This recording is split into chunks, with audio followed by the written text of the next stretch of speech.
আসসালামু আলাইকুম guys, welcome back to my channel. আজকে আমি নেহারির রেসিপি নিয়ে উপস্থিত হলাম আপনাদের মাঝে। নেহারির জন্য নিয়েছি এখানে আমি ছাগলের পায়া।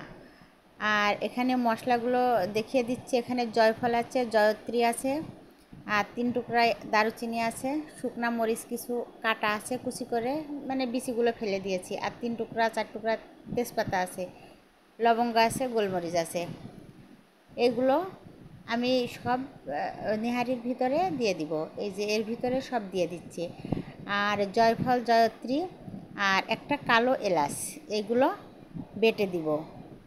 এগুলো দেওয়ার পরে আমি স্বাদ মতো লবণ দিয়ে দিব, আর হলুদ, শুকনা মরিচ, মানে মরিচ গুঁড়াটা দিব আমার স্বাদ মতো। আপনারা আপনাদের স্বাদ মতো দিয়ে দিবেন, কারণ মরিচ অনেকগুলাই কেটে টুকরা করে দিয়েছি। আমি পরিমাণে একটু অল্পই দিব। নেহারিতে আবার একটু ঝালের পরিমাণটা একটু কম হতে হয়, খুব বেশিও না খুব কমও না। ঝালের পরিমাণটা মিডিয়াম হলে ভালো হয়, কারণ পরোটা, রুটি এগুলো খাওয়ার সময় বেশি পরিমাণে ঝাল হলে খাওয়া যায় না, কান মুখ দিয়ে ধোঁয়া বের হয়।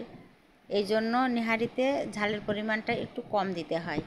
এবার দিয়ে দিচ্ছি মানে টেবিল চামচের 1 চামচ ধনিয়ার গুঁড়া, 1 চামচ জিরার গুঁড়া, আর ঝালও দিয়েছি 1 টেবিল চামচ, আর হলুদ গুঁড়া দিয়েছি। আর এখানে দিয়ে দিচ্ছি এই যে যেটা বেটে রেখেছিলাম জয়ফল, জয়ত্রী, আর ওইটুকু কাঁচামরিচ বাটা ছিল শিলের পরে, তাই দিয়ে দিয়েছি। আর 1 মুঠ 1.5 মুঠ মতো রসুন দিয়ে দিয়েছি, আর পুরো 1 মুঠ পেঁয়াজ দিয়ে দিয়েছি, পেঁয়াজ কুচি। এগুলো দেওয়ার পরে আমি সরিষার তেল দিয়ে দিব মেজারমেন্ট কাপের 1 কাপ। আর এখানে আমি টক দই ব্যবহার করব না। টক দই পরিবর্তে 2 পিস লেবু চিপে দিব। 2 পিস লেবু দেওয়ার কারণে মানে ছাগলের যে একটা গন্ধ থাকে সেই জিনিসটা কিন্তু থাকে না। আপনারা মাংস রান্নার সময়ও কিন্তু লেবুটা অবশ্যই চিপে দিয়ে ট্রাই করবেন, দেখবেন মানে কোনো গন্ধই কিচ্ছু থাকবে না, মনে হবে না যে আপনি ছাগলের মাংস খাচ্ছেন, কোনো গ্যাস গন্ধ থাকবে না। অনেকে এই জন্য কিন্তু ছাগলের মাংসটা খেতে পারে না। আপনারা যদি মনে করেন টক দই দিব তাহলে দিতে পারেন। আমি এইভাবে রান্না করি, মানে নেহারিটা এইভাবে রান্না করলে আমার কাছে খুব ভালো হয়।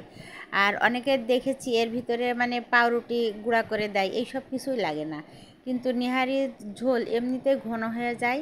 আমি এবার একটু নাড়াচাড়া করে মানে 2-1 মিনিট মতো ভালোভাবে মিশিয়ে নেওয়ার পরে এটার ভিতরে পানি দিয়ে দিব। আমি কিন্তু আজকে নেহারিটা রাইস কুকারে রান্না করছি। এই যে এইভাবে 1 থেকে 2 মিনিট মতো কষিয়ে নিয়েছি। আপনারা মানে মাখানোর পরে পানি দিয়ে একবারে ঢেকে দিতে পারেন। আমি এই 2 মিনিট মতো কষানোর পরে পানি দিয়ে দিব, একদম মানে উঁচু মানে নেহারির উপরে পানি চলে যাবে, এই পরিমাণে পানি দিয়ে আমি রান্না করব। ভালোভাবে ফুটে যাওয়ার পরে এটা কিন্তু সেই জয়ফল, জয়ত্রী আর বড় এলাচ, এবার এটা মিশিয়ে নিচ্ছি। এবার পানি দিয়ে ঢেকে দিব একদম পুরো 1 ঘন্টা। এর মাঝে আমি রাইস কুকারটা 1 বার থেকে 2 বার অফ করেছি, রাইস কুকারটা মানে ঠান্ডা হওয়ার জন্য, যাতে নষ্ট না হয়ে যায়। আপনারাও সেম প্রসেসে করতে পারেন, কিন্তু রাইস কুকারে রান্না করলে কি হয়, খুব তাড়াতাড়ি কিন্তু হয়ে যায়। আমি এই একবারই পানি দিয়েছি, এটা এই পর্যায়ে সব সিদ্ধ হয়ে গেছে, একদম পারফেক্ট হয়ে গেছে। ওকে, যে পর্যায়ে একদম শুকিয়ে আসছে ওইটা কিন্তু ভাত দিয়ে খেতে খুবই ভালো লাগে। আর তারপরে আমি একটু পানি দিয়েছি ওইটা, কারণ আমরা পরোটা, রুটি দিয়ে খাবো, এই জন্য একটু ঝোল করার জন্য আমি পরে আর একটু পানি দিয়ে নিয়েছি। যারা নতুন রাঁধুনি আছেন সেম প্রসেসে অবশ্যই রান্নাটা করলে রান্নাটা পারফেক্ট হবে। আপনারা যদি মনে করেন নেহারির ভিতরে একটু টমেটো দেব, ধনিয়ার পাতা দিব, দিতে পারেন, এগুলো দিলেও ভালো লাগবে।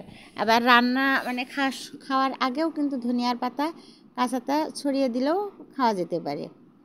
আমার ঘরে ধনিয়ার পাতা ছিল না, কিন্তু আর আমরা মানে বেশি একটা পছন্দ করি না, ওই জন্য মানে পেঁয়াজ আর খিরাই দিয়ে আমরা পরিবেশন করে নিয়েছি। 1 ঘন্টা পরে আপনাদের দেখাচ্ছি, মাংসটা কিন্তু একদম পুরো ছিঁড়ে ছিঁড়ে যাচ্ছে, খুব সিদ্ধ হয়ে গেছে। এই যে এইভাবে কিন্তু ভাত দিয়ে খেতে ভালো লাগে, অনেকে ভাত দিয়ে খেতে পছন্দ করে, কিন্তু আমি এর ভিতরে সামান্য একটু পানি দিব, গরম পানি দিয়ে মানে 5 মিনিট মতো ফুটিয়ে নামিয়ে নিব। দেখছেন নেহারির কালার কতটা এর ভিতরে পাউরুটিও দেওয়া লাগবে না, অন্য কিছু দেওয়া লাগবে না, আলু গুঁড়ো করেও দেওয়া লাগবে না ঘন করার জন্য, কিচ্ছু না। এইভাবে একদম পারফেক্ট। এই যে এই পানিটুকু দিয়ে দিব আমি একটু ঝোলটা বাড়ানোর জন্য, জাস্ট ওকে। এখানে আমি 2 কেজি নেহারি রান্না করছি। এটা কিন্তু 2 কেজি নেহারির মাপ, একদম পারফেক্ট। এইভাবেই তৈরি হয়ে গেল আমার সুস্বাদু নেহারির রেসিপি। এই নেহারির রেসিপিটি যদি আপনাদের ভালো লেগে থাকে, আমার ইউটিউব চ্যানেলটি সাবস্ক্রাইব করে পাশে থাকবেন, আর ফেসবুক পেজটি লাইক ফলো দিবেন, আর বেশি বেশি শেয়ার করবেন। এই যে লাস্টে এসে আমি মানে ভাজা মশলার গুঁড়ো একটু ছড়িয়ে দিচ্ছি, দিয়ে এটা কিছু সময় ঢেকে রেখে দিব রাইস কুকারের ভিতরেই। যা দেখুন তো, একটু ধোয়ায় মানে ঘোলার ঘোলা হয়ে গেল। আপনারা একটু বেশি বেশি শেয়ার করবেন। আপনাদের ভালোবাসা পেলে আমি অনেক দূর এগিয়ে যেতে পারবো। আজকে এই পর্যন্তই। ভালো থাকবেন, সুস্থ থাকবেন। আল্লাহ হাফেজ।